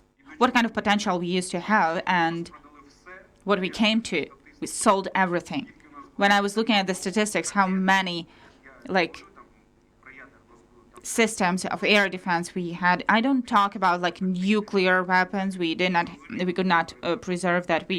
It's unclear still who gave our nuclear weapons to Russia, but nevertheless, now we are kind of asking for the weapons that we used to have. We just did not save that. We sold that. We have to understand our mistakes. If we would have preserved that, then nobody is attacking strong countries. So now, elections in the USA, and we are stuck. And everybody is saying that, okay, we can lose the war, even though last New Year, we were expecting that in August we will drink coffee in the Crimean. And we were confident because there were such optimistic results. But here we are.